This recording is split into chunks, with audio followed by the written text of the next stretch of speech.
I always thought it was so smart of George to include a character that was so accessible to young people. They might be inhibited by royalty. They like the princess, but they can't relate.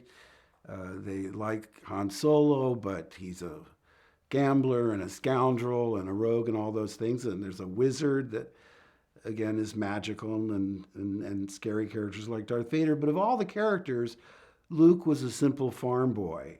And the young people could relate to that. Like, oh, I could do that, or I would feel comfortable being around him. So I thought that was a really smart move. And I hope that if there's any lasting legacy of the character, is the idea that you can accomplish anything you want if you believe in yourself and are selfless and willing to do what's right for the greater good. He was a symbol of optimism, and I think that's probably the most satisfying aspect of the character. Well, I'm so glad Billy D uh, is in the final installment because he deserves it. I thought anybody that's still around, no matter how prominent or obscure, should be come back. I would love that, but especially Billy D, because we were unknowns when we were cast, and when they cast Billy D in Empire, he was like a big movie star. We went, wow.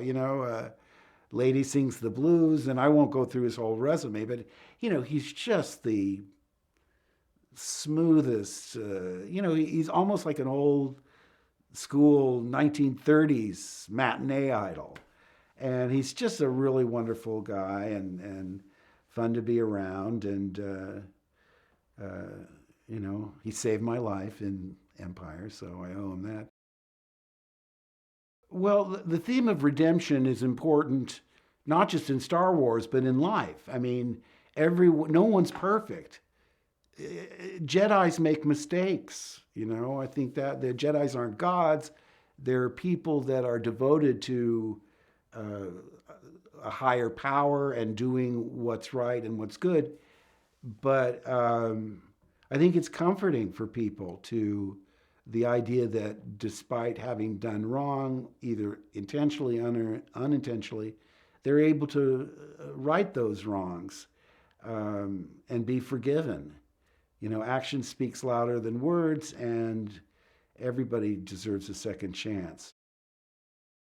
Luke, obviously, that as you come into this new generation of characters, Luke's story has been told. It's their story, and he, like Jiminy Cricket or uh, like Obi-Wan, is there to sort of guide and offer advice from his experience. And I'm sure, yes, absolutely, recognize that element of danger for Ray, and of course feeling guilt-ridden over his relationship with his nephew. So that's got to haunt him as well.